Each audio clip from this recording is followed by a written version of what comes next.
visto uma mulher atravessando. Não ensinava. Não ensinava. Por que você não me ensinou? Meu amor, você tirou uma vida. Você tem noção que você tirou uma vida? Eu tô bem. Ei, Ah, Tô bem. né? Mas você não pode ficar bem. pergunta ela por que ela parou aqui e não parou antes. Por que você não parou antes? Olha a distância, meu amor, olha a distância. Por que você não parou antes? Porque ela atravessou na minha frente. Mas olha a distância, meu amor. Por que você não parou antes? Por que você trouxe o corpo até aqui? Por que você arrastou o corpo até aqui? Você arrastou o corpo! Porque ela atravessou na minha Ó, frente. minha filha, olha o seu carro! Olha o seu carro, minha Ela filha! trouxe o corpo até aqui por quê? Você arrastou o corpo! Você arrastou o corpo por quê? Minha filha, olha ela. Minha filha não tem condição! Você arrastou o corpo! Você arrastou! Alguma coisa! Alô, você meu amigo, você minha amiga, muito obrigado por esta audiência, muito obrigado por estar em nossas redes sociais. Você vê essa situação, parece uma situação incomum, né? Aconteceu neste final de semana, mas é um problema que ocorre todo dia nesse país. Todo dia. Motorista que ou ingeriu alguma coisa, né? Ou que não ingeriu nada, mas que cometeu um crime praticando uma direção perigosa, uma infração de trânsito, que termina com a vida de alguém. E no final das contas, esta pessoa é levada à delegacia, é autuada. No caso específico aqui, nós temos a situação da morte da modelo Luísa Lopes, de 24 anos, uma moça muito bonita, que em Vitória, Espírito Santo, estava andando de bicicleta quando foi atingida. A polícia militar, que esteve presente, disse que o carro era dirigido por essa senhora aí.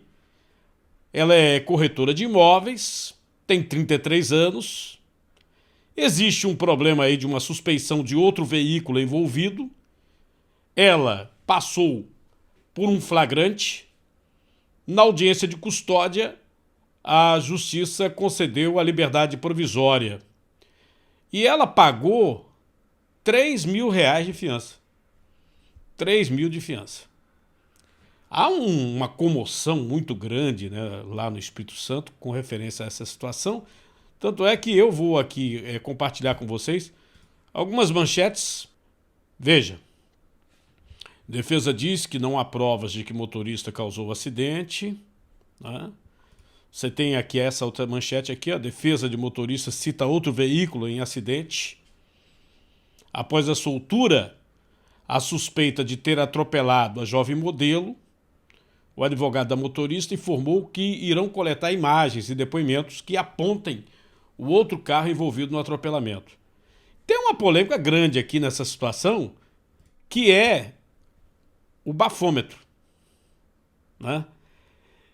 Eu me lembro muito bem que eu peguei uma pesquisa do STJ, Superior Tribunal de Justiça, sobre os recursos referentes a motoristas que praticam acidentes e que não permitem o bafômetro. Não querem fazer o exame. 92% conseguem se safar. Ou seja, o motorista, né? Se ele é orientado, a primeira coisa que o advogado dele vai dizer é o seguinte: não faça o bafômetro, porque não é obrigado. A legislação até evoluiu para mostrar, através de outros meios, inclusive a percepção, as informações dos policiais, se a pessoa está cambaleando, alguma coisa nesse sentido, está trocando as palavras, para que esse depoimento possa suprir o exame. Mas o exame é o exame. O exame é uma prova material, uma prova científica essencial. E a última pesquisa que eu tive conhecimento, 92% dos motoristas que não fizeram o bafômetro conseguiram se safar. Ou seja, não foram condenados. A recusa ao teste do bafômetro é uma das questões mais polêmicas envolvendo a lei seca. Não fazer a verificação, quando solicitada, implica em multa de R$ 2.934,70, suspensão da carteira, ou seja, as mesmas penalidades aplicáveis a quem tiver a embriaguez comprovada. Só que é o seguinte, nós estamos falando aqui de perda de vida, né? Então, veja só, não é a questão só de recusar fazer o teste. Se tem uma pessoa que faleceu, nós estamos falando aqui de um crime. De um crime. Faz muito tempo que eu estou comentando esse tipo de assunto com vocês. Quem me acompanha sabe disso. Olha aqui. Vou compartilhar aqui outra tela com vocês. Vocês lembram dessa lei? Foi assinada por Michel Temer em 2017. Olha só o que o site aqui do UOL, o Congresso em Foco, diz. Entra em vigor a lei que aumenta a pena para motorista embriagado. Não é isso? Você está lendo? Só que eu, na época, eu adverti, inclusive eu estava com um advogado, José Siqueira Filho, e ele fez uma análise detalhada da lei. E mostrou, por A mais B, que não, de maneira nenhuma. Essa legislação abriu uma brecha que os casos anteriores a 2017, que estão sendo julgados agora, entre eles o caso da Marineira, né? O caso do motorista que era um estudante universitário, o caso da advogada, de seus filhos, né? da babá. Pois bem, que agora teve uma condenação alta.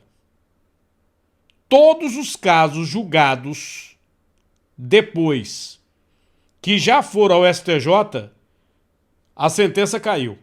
Todos. Todos, por conta dessa legislação. A pena não é tão alta. Aqui, ó. Código de Trânsito aumenta a pena de 2 a 4 anos para 5 a 8 anos de prisão. Só que quando você ia naquela situação original e colocava o crime com o dolo eventual, você conseguia julgar pelo tribunal do júri e aumentar a pena. Nessa legislação, de 5 a 8. De 5 a 8. Não aumenta. Isso aqui faz com que a pessoa, na prática, mais adiante, nos recursos, recorre com o advogado, a pessoa seja absolvida. E você vê que a defesa já está apresentando uma série de informações, né? E é muito provável que esse caso ele termine como tantos outros. Agora, observe o momento flagrado, né, pelos celulares, hoje é câmera para todo lado, inclusive havia emissoras de televisão na hora em que esta senhora é levada à delegacia. Ela atravessou na minha frente. Ela tá olhando pro fila dela. Minha filha, não tem condição de você não ter visto uma mulher atravessando. Não ensinava. Por que você não me ensinou? Meu amor, você tirou uma vida. Você tem noção que você tirou uma vida? Eu tô bem. Ei, Eu tô bem. Né? Mas você não pode ficar bem. pergunta ela por que ela parou aqui e não parou antes. Por que você não parou antes? Olha a distância, meu amor, olha a distância. Por que você não parou antes? Porque ela atravessou na minha frente. Mas olha a distância, meu amor. Por que você não parou antes? Por que você trouxe o corpo até aqui? Por que você arrastou o corpo até aqui? Você arrastou o corpo! Porque ela atravessou na minha Ó, frente. minha filha, olha o seu carro! Olha o seu carro, minha Ela filha! trouxe o corpo até aqui por quê? Você arrastou o corpo! Você arrastou o corpo por quê? Minha filha, olha ela. Minha filha não tem condição. Você arrastou o corpo. Você arrastou. Não, alguma coisa.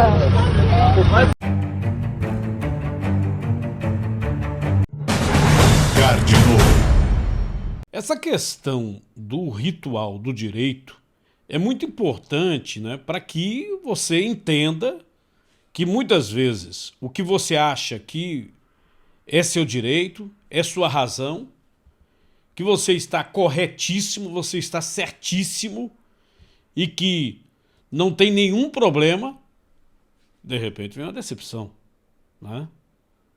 Você vê essa situação do trânsito, é um absurdo. Um absurdo. Já citei aqui para vocês que esse caso Tamarineira que foi julgado, um dia depois do caso Tamarineira, nós tivemos um outro motorista embriagado, fez 2 vítimas. Esse caso, o motorista embriagado, que é um empresário, está solto. Está solto. Aí você fica pensando, não, por que que o estudante está preso e o tal do empresário está solto? Alguma medida judicial que seus advogados tomaram. Tá? Conseguiram tomar.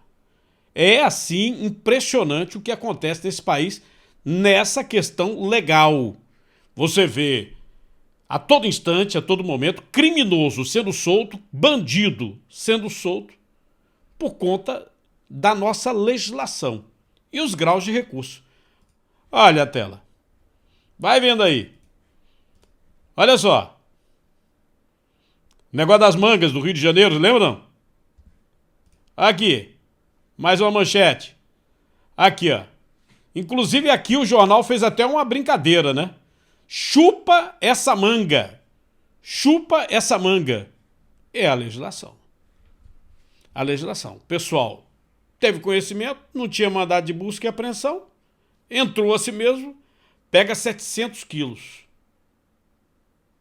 Aí agora a justiça simplesmente anula, olha aí. Anula. E todo mundo vai para a rua. Você acha que isso é justiça? Certamente você estará se questionando. Mas a explicação legal existe. O advogado José Siqueira Filho, que é criminalista, ele analisou essa decisão judicial. Eu tive a oportunidade de assistir a reportagem, Cardinô. Quase 1 tonelada de cocaína recheada dentro de mangas, em containers para ser exportado para o exterior. Bom, me causou muita estranheza que o Tribunal Regional Federal do Rio de Janeiro simplesmente tivesse anulado a operação por uma falta de mandado. Falar sem conhecer os autos seria algo, vamos dizer, assodado da minha parte, né? Eu estaria falando sem conhecimento de causa. Eu não acredito que uma simples falta de mandado seria suficiente para anular toda uma apreensão de 1 tonelada de cocaína, porque a gente estaria ignorando a situação de flagrância, né? Porque se a droga foi encontrada, evidentemente que ali estaria em andamento um crime, no mínimo, de armazenamento de droga, né? Então, eu acredito que deve ter sido algo mais que motivou a anulação de toda a operação. E esse algo mais, vez por outra, infelizmente, tem ocorrido, não só no Rio de Janeiro, como a nível do Brasil. A gente vive num Estado democrático de direito, onde deve prevalecer o império da lei. Então, a lei estabelece procedimentos que devem ser respeitados, são garantias do cidadão, do devido processo legal, da amplitude de defesa, enfim, são garantias que estão normalmente inseridas na Constituição Federal e que, se não forem observados pelos agentes públicos, principalmente os agentes policiais, em meio às operações, vai colocar todo o procedimento a perder. Então, pode ter ocorrido alguma coisa a mais. Um simples mandado eu acho difícil, mas alguma coisa a mais, como, por exemplo, uma investigação toda fundada em interceptações telefônicas clandestinas, sem autorização judicial. Bom, tudo que decorrer daquela operação fundada numa prova ilícita, ela não terá efeito jurídico. É uma garantia constitucional. Isso é importante que exista, porque o poder do Estado é imenso e o cidadão precisa ter as suas trincheiras. E as trincheiras, elas vêm exatamente nas situações de e garantias da Constituição inseridas na norma constitucional. Essa anulação não iria ocorrer por uma simples falta de mandado, deve ter alguma coisa a mais, mas enfim, é lastimável porque, de qualquer forma, é 1 tonelada de cocaína, né, que vai permanecer apreendida, não se devolve, mas que os titulares, né, podem sair impunes se não tiver outro meio de prova que possa vinculá-los à droga, outro meio de prova lícito. Então eu acredito que é por aí. Agradecendo ao advogado José Siqueira Filho, né, por ter explicado esta decisão. Agora é aquela história, né? É a lei, é a legislação. Isso acontece, mas deixa a população assim abismada, né? Você dizer que um sujeito desse é inocente, agora outros fatos têm ocorrido, vocês sabem muito bem disso, né? Inclusive no meio político. É aquela história, você tem que ter o discernimento para saber que é o trâmite legal, né? Inocência não existe. Inocência não existe. E aí eu aproveito neste momento para que você dê um pulinho no nosso site, cardinal.com.br, lembrando a vocês que todas as reportagens nossas ficam no site, tá? Muitas das reportagens, elas não estão nas redes sociais comuns, como no caso YouTube, Facebook, Instagram, tá? Você pode observar aqui, ó, tem essa reportagem sobre a nossa estreia dia 9 de maio na TV Nova, que já está no site cardinal.com.br. Nós estamos preparando tudo para você para voltar para a televisão. Nós temos essa outra reportagem também aqui, ó, voltando para a Nova, que foi feita lá dentro da TV Nova, né, com entrevistas e tal, mostrando inclusive uma das marcas do nosso novo programa, né? E eu agradeço aí as pessoas que têm compartilhado essas postagens, pessoas que têm feito aí comentários generosos, inclusive tentando fazer com que nós antecipemos alguma coisa do nosso programa, mas quando chegar o momento nós vamos fazer. Já estamos com equipe atuando, trabalhando, então em breve nós teremos aí mais informações sobre este novo programa, e é novo mesmo, viu, gente? Eu pretendo fazer um toque um pouco diferente nesse programa, então vai ser novo mesmo, então espera aí, tá? A produção está trabalhando aí. Hoje a gente estava falando sobre vinheta de abertura, falando sobre algumas produções, antecipação. Eu acho que você vai gostar, eu acredito que você vai gostar, né? A nossa volta à TV aberta. E eu queria dizer, inclusive, que só estou voltando porque houve uma insistência do público, né, muito grande, até porque é aquela história, o que eu já fiz ao longo desses anos já seria suficiente dentro da minha história na comunicação. Mas houve uma insistência muito grande para que a gente retorne, né, então já havia esse convite, nós resolvemos aceitar. No site ainda, você tem aqui a nossa loja, chama a atenção sua aí sobre a nossa loja, que se você puder dar uma visitada, tiver algum produto para comprar, né, a gente diz que tem de tudo aqui, tá? Tem tudo aqui nessa nossa parceria com o Magazine Luiza. Então presta atenção porque eu vou entrar em um outro assunto, que é o fim da emergência, do estado de emergência. Tem muita gente gritando aí, né, por conta desse fim da emergência. Porque abre uma expectativa, em pleno ano eleitoral, né, que pare compra sem licitação, aquelas esculhambações, né?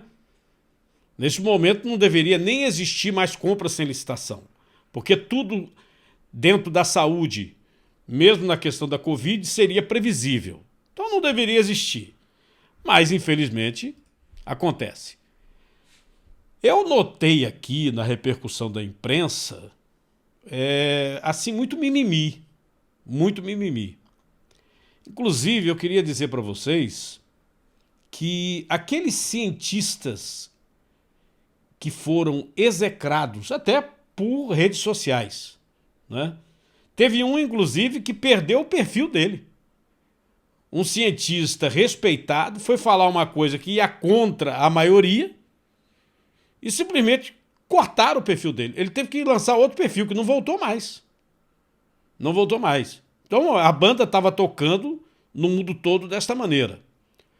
Neste momento, nós temos praticamente toda a Europa já saindo do sistema de pandemia e indo para a endemia, como se fosse uma gripe e tal.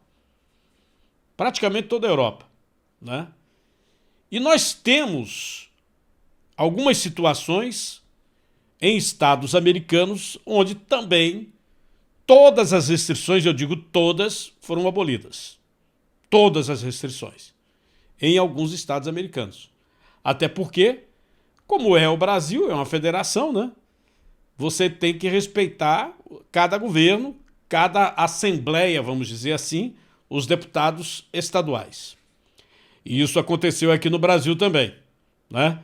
Aconteceu no nosso país. Muita divergência, uma pandemia que acabou virando política, infelizmente.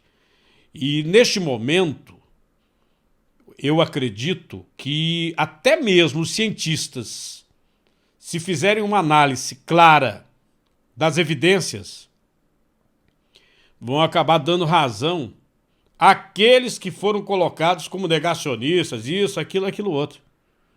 É só olhar as estatísticas. Só olhar as estatísticas. Porque é o seguinte, na ciência tem que ter causa e efeito. Uma coisa provoca a outra. Você não pode dissociar isso. Entendeu? 2 mais 2 tem que dar 4. Então, se você faz uma determinada coisa, você precisa ter aquele resultado, né? Infelizmente, diante de todas as evidências, muita gente ainda ficou chutando o pau da barraca. Dizendo, não, agora mesmo, tem um mimimi desgraçado. Por conta dessa questão. Essa questão que eu vou explicar aqui ainda vai demorar uns 30 dias. Vai demorar ainda uns 30 dias. Mas começa. Para abrir essa questão, eu vou botar o próprio ministro da Saúde, ele explicando como é que vai ser esse processo. Você vai ver que não é tranchém. É devagarinho, quase parando. O Ministério da Saúde, que é quem tem a prerrogativa legal de estabelecer a duração da emergência de saúde pública de importância nacional, entende, com base nos pareceres das áreas técnicas, que nós não vivemos mais no Brasil uma emergência de saúde pública de importância nacional.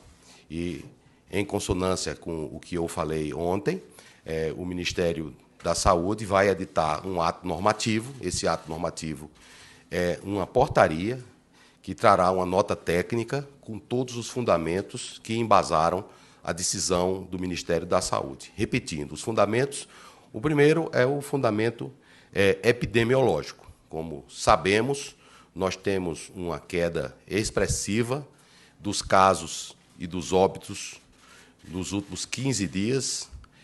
Nós temos também uma ampla cobertura vacinal da população brasileira. Mais de 70% da população brasileira já tomou a dose, completou o esquema vacinal com 2 doses e mais de 77 milhões já tomaram a dose de reforço. Nós já distribuímos mais de 470 milhões de doses de vacina e mais de 400 milhões da população brasileira já teve dose de vacina aplicada. O terceiro ponto é a capacidade do nosso sistema único de saúde em atender não só os casos de Covid-19, mas também das doenças prevalentes que foram negligenciadas durante o período em que tivemos os picos, seja da primeira, da segunda ou da terceira onda, e doenças negligenciadas que também continuam a espreitar a nossa população, sobretudo nas regiões que têm o IDH mais baixo. Nesse período,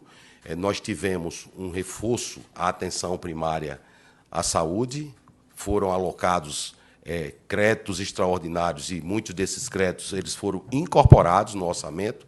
Só para se ter uma ideia, a atenção primária à saúde, antes do governo do presidente Bolsonaro, era um departamento da Secretaria de Atenção à Saúde que tinha um orçamento de 17 bilhões de reais por ano.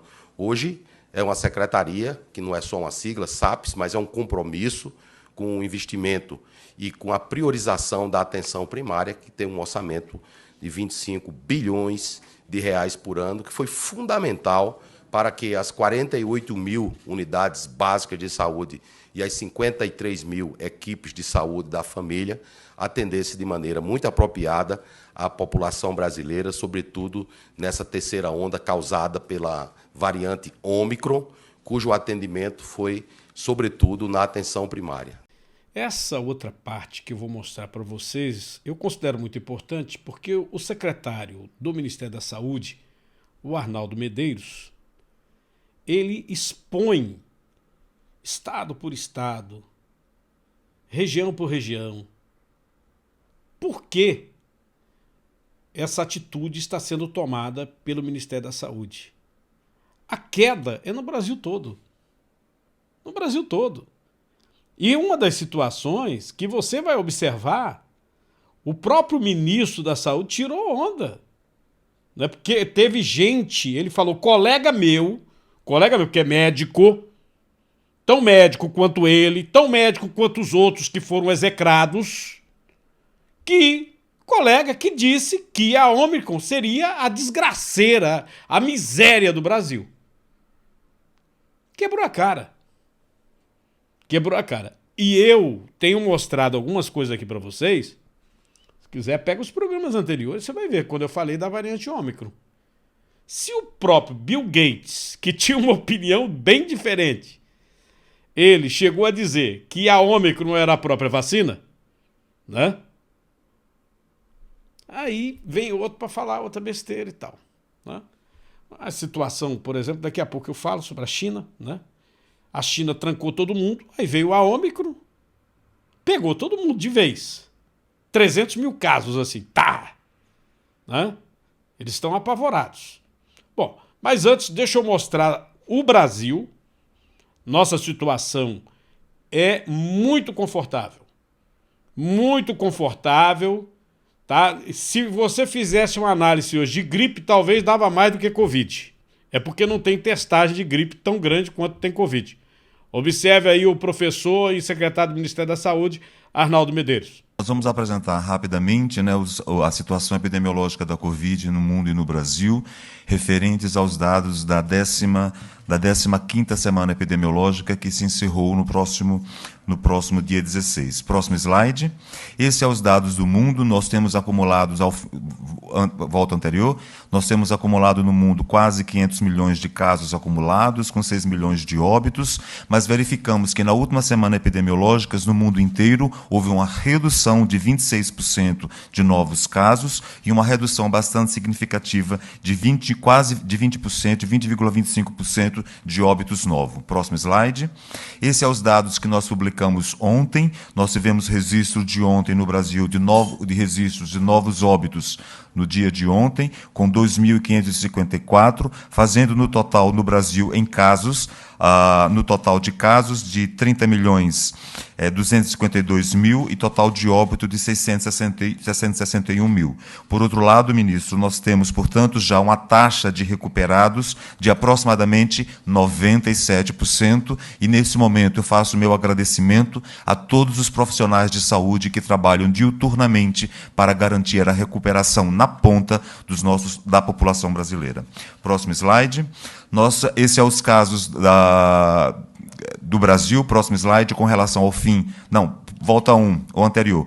Esse é os casos acumulados ao fim da 15ª semana epidemiológica. Nós temos, por exemplo, no final da última semana epidemiológica, uma redução significativa de 0,72 novos casos e um óbito extremamente significativo de menos quase 20% dos casos em relação à semana epidemiológica anterior. Próximo slide.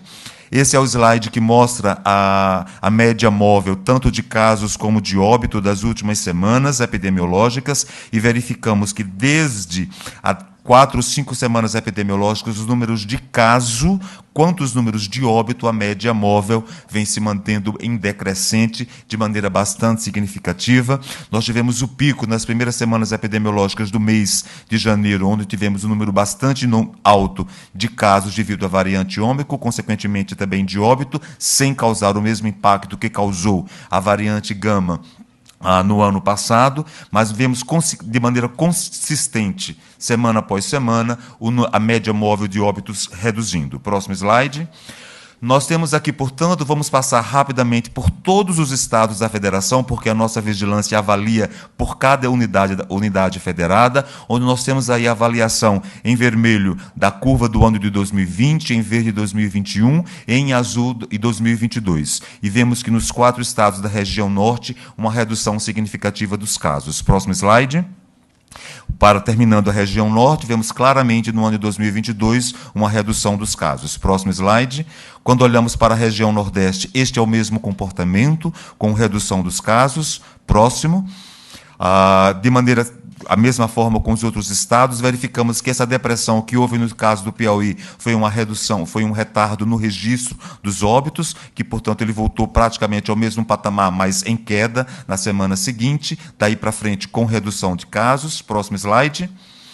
E, por fim, na região de Sergipe, no estado de Sergipe, uma redução. Próximo slide. Quando a gente olha para a região centro-oeste, verificamos o mesmo comportamento, absolutamente distinto, quando nós olhamos para os anos de 2020 e de 2021. Próximo slide.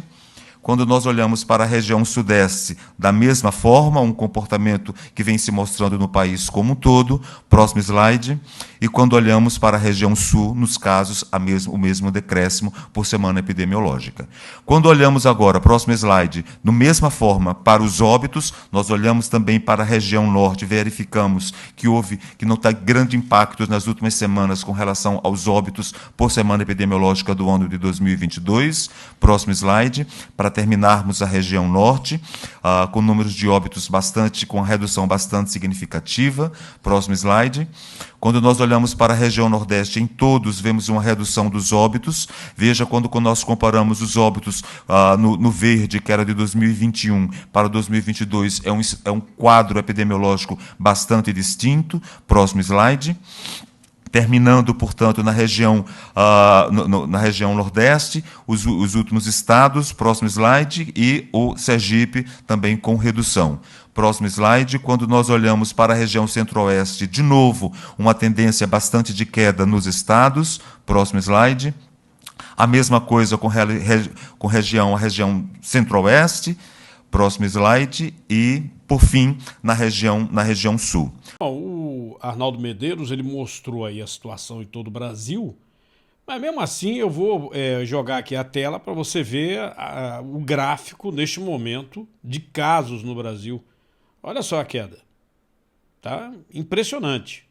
É impressionante. Uma queda realmente muito grande, mesmo com as variantes, viu?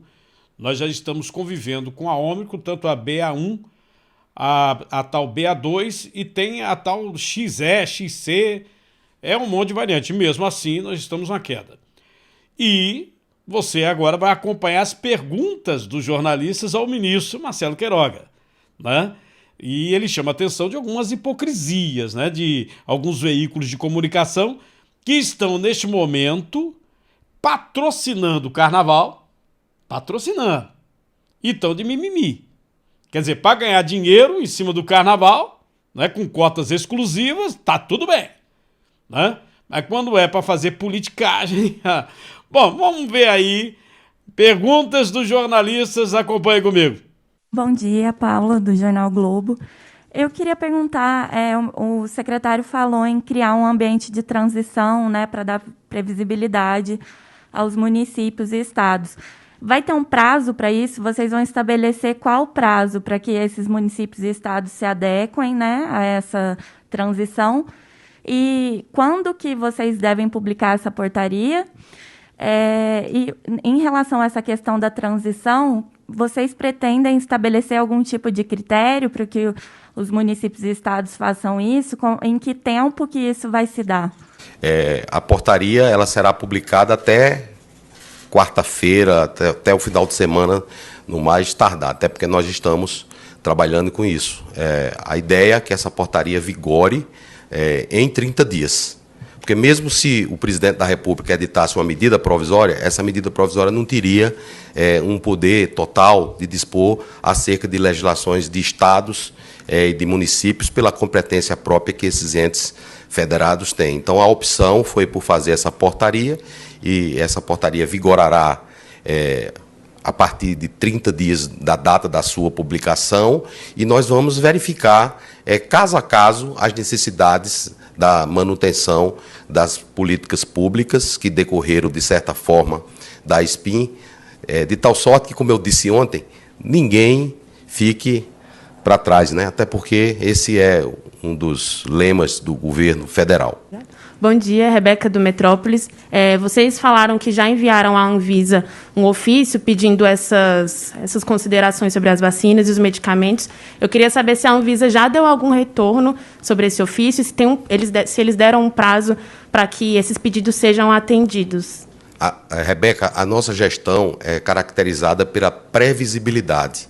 Tudo que nós estamos falando aqui, vocês já sabiam, porque nós conversamos com vocês diariamente, né? E todos acompanharam que eu procurei o presidente das duas casas legislativas, o presidente Rodrigo Pacheco, a quem agradeço por todo o apoio que deu durante esse período que estou aqui à frente do Ministério, o nosso presidente, deputado Arthur Lira, sem querer dizer aqui que eles estão validando o ato do Poder Executivo, mas para dizer que nós dialogamos amplamente, também dialogamos com o excelentíssimo senhor presidente do Supremo Tribunal Federal, Luiz Fux, acerca desse tema. Então, esse é um assunto que está bem amadurecido aqui no Ministério da Saúde.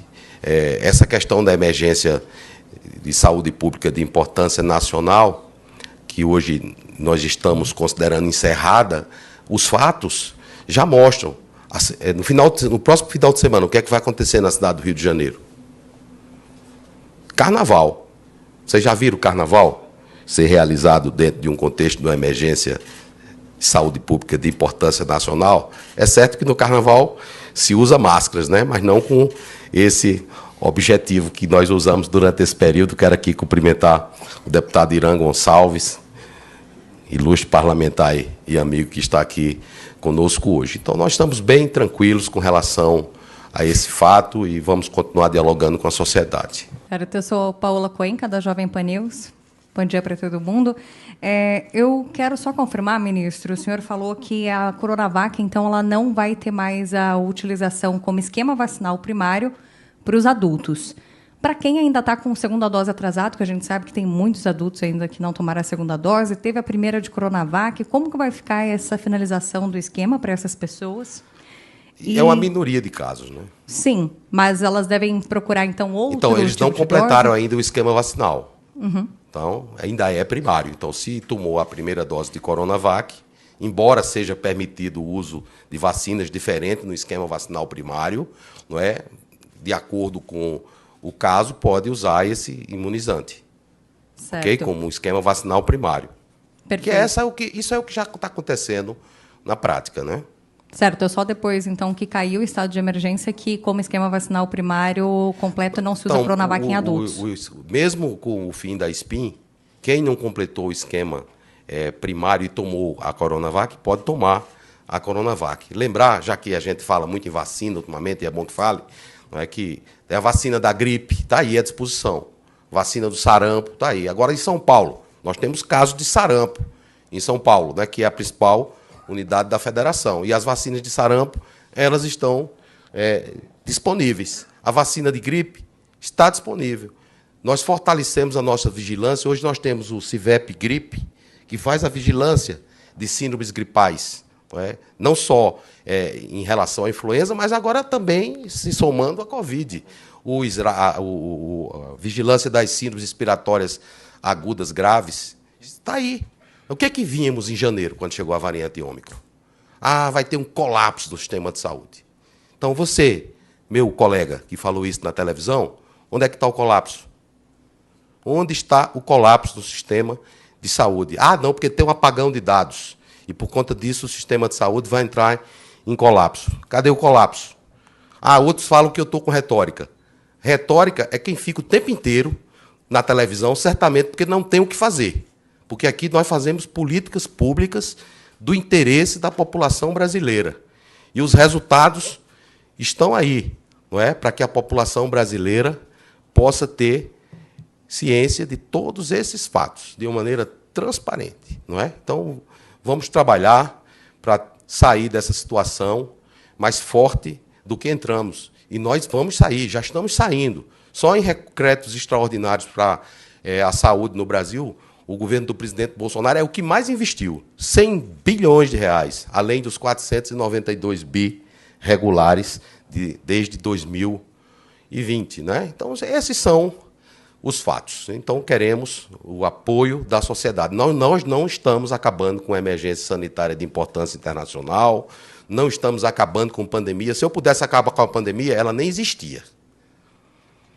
Não é função do Ministério da Saúde acabar com pandemia. Então, a Organização Mundial de Saúde ela analisa o contexto internacional e nós aqui analisamos o contexto nacional. Eu estava vendo aqui na mídia, a Band News publicava que a Broadway já não vai exigir esse passaporte da discórdia que alguns municípios exigem aqui no Brasil, que a partir de 31 de maio não haverá nenhum tipo de restrição para as pessoas. Então, o mundo, eu espero que em breve esteja livre dessa situação pandêmica. Ah, porque tem uma variante. Não podemos ficar parafraseando o Raul Seixas, né? Trancado dentro do apartamento, com a boca cheia de dente, esperando uma variante chegar. Nós temos que trabalhar duro para que seja a variante que chegar aqui. Eu falei com a Ômicron, variante de preocupação, mas não é variante de desespero, porque nós temos o que vocês já sabem, o Sistema Único de Saúde. Inclusive, ministro, se me permite, sobre como vai ficar esse trabalho de vigilância epidemiológica, sanitária, genômica, como que a gente deve sentir? A população deve sentir isso? Agora tem alguma mudança no trabalho? Como que deve ficar? Mudança para melhor, porque o que tinha antes do governo Bolsonaro? Não tinha nada. O sistema é absolutamente frágil. E hoje, quantos LACENs nós temos? 27. CIEVs, passamos de pouco mais de 60 para 164. Qual era a capacidade? 55 para 164, está aqui me ajudando o professor Arnaldo Medeiros. Qual era a capacidade do nosso complexo industrial de saúde? Optou-se por não investir no complexo industrial de saúde. Tudo vinha de fora. Até para fazer uma dipirona tem que vir IFA de fora. Será que é isso que queremos para o sistema de saúde? Claro que não. Então, hoje nós produzimos testes de RT-PCR na Fiocruz, investimentos do Ministério da Saúde, todos eles. É bom que se diga. Produzimos o teste rápido de antígeno, também na Fiocruz, com recursos do Ministério da Saúde. Ok? Bom dia, ministro, a todos. Eu sou Pedro Nogueira, da CNN Brasil. Obrigado pelos dados, pelas informações. Eu queria pedir, ministro, para o senhor encerrar com uma leitura do cenário internacional. Tanto a OMS quanto os Estados Unidos ainda estão meio cautelosos com a retirada das emergências local, no caso dos Estados Unidos, e global, no caso da OMS. Como é que o Brasil se coloca nesse cenário internacional agora? Continua forte na cooperação? Qual que é a leitura do senhor dessa situação global? Bom, o Brasil representa todos os países da América no organismo intergovernamental negociador do Tratado de Pandemias.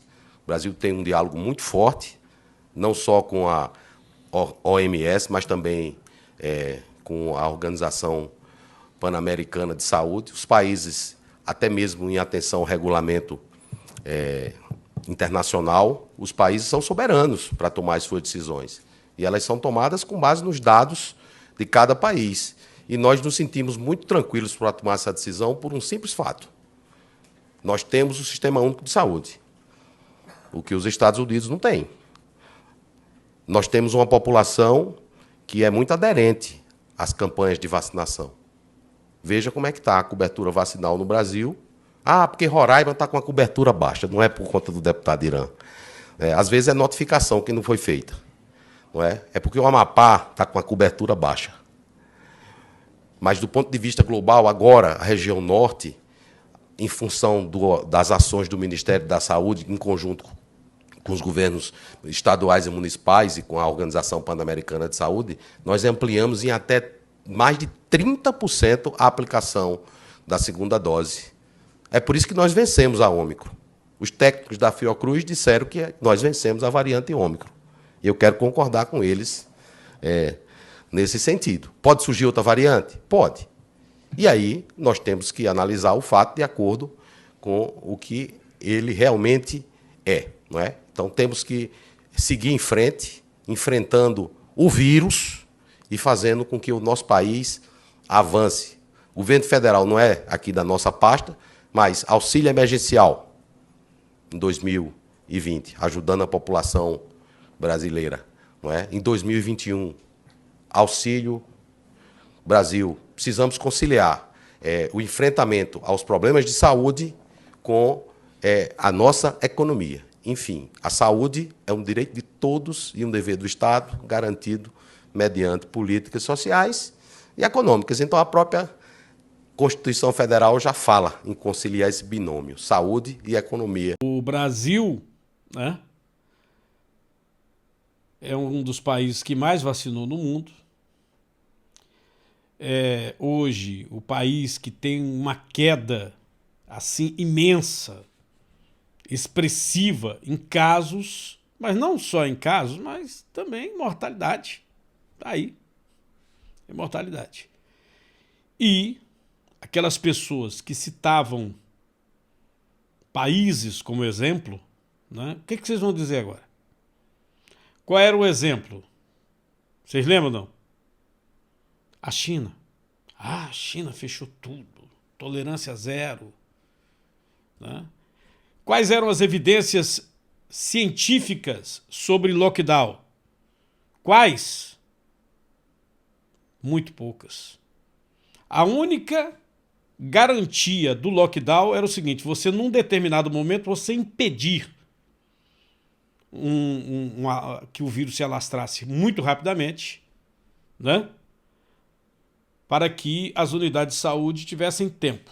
Mas depois, muitas universidades fizeram pesquisas mostrando que não é ciência.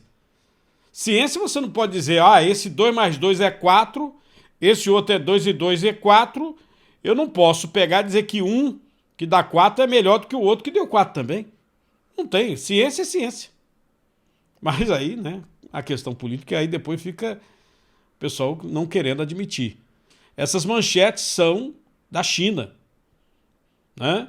Você está vendo aqui uma área de cerca de 28 a 35 milhões de habitantes que está num lockdown. Uma loucura.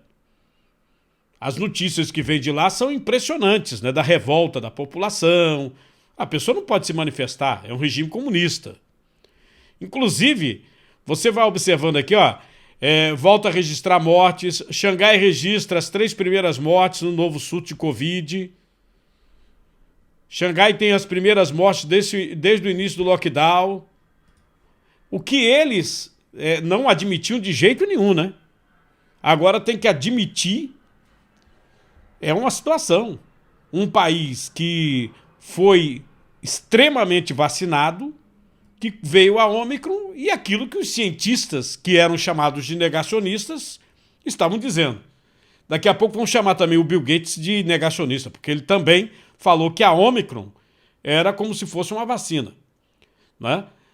Se tiver essa questão aí do lockdown e não sei quanto tempo vai durar não, porque a China é muito grande, gente. Eu tenho até uma brincadeira. Se você pegar a minha visita à China, eu estava em Pequim, né? E eu estava numa avenida lá de Pequim, aí eu brinco, né? Falando o meu português achinesado, e eu disse assim, e aí, essa avenida aqui? É uma avenida pequenininha, seu Casino, tão pichotinha. Ela tem, assim, 50 quilômetros. Uma avenida, para você ter uma ideia. Né? Não é brincadeira, não. As imagens ali de Xangai, que estão sendo divulgadas, elas são imagens assim que me chamam bastante atenção, né? Porque eles estão sem saber muito o que vão fazer, né? A meta que os chineses estão estabelecendo para impedir a Covid fora das áreas de quarentena é tentar fazer com que a cidade onde tem essa grande aglomeração, que está em lockdown, ela saia desse processo para que o governo chinês possa fazer uma retomada à vida normal.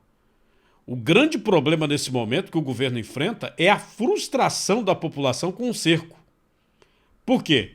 Mesmo o governo estabelecendo cerco, o governo não conseguiu diminuir a transmissão com lockdown, não conseguiu diminuir a transmissão. E agora surgem as primeiras pessoas que perderam a vida. Lamentável, porque saindo da área de Xangai, você tem outras cidades muito grandes, muito populosas. Vai ser um problema, viu? Olha o que eu estou dizendo. Vai ser um problema. Queria agradecer a todos vocês aí por estarem vendo este programa. Se puder, compartilhe, agradeço. Isso faz com que o nosso alcance aumente, tá? As redes sociais funcionam sobre essa questão da distribuição, né? Toda vez que você dá um like, ou um dislike mesmo, você faz um comentário, quando você compartilha, aí eles entendem, no caso os robozinhos lá, né? Entendem que o assunto é interessante para uma parcela da população. Então, se você está assistindo, se você puder, é claro, se você puder, não esqueça de dar o like, o dislike, fazer um comentário, o mínimo que seja, tá? Em breve estarei aí na TV aberta também com vocês. E muita gente está falando, mas não deixa de fazer, não vou deixar de fazer também não, na rede social, tá? E aí a gente vai abrir uma temporada também de live para poder bater papo, conversar com todos vocês. Muito grato, viu? Obrigado, bom dia.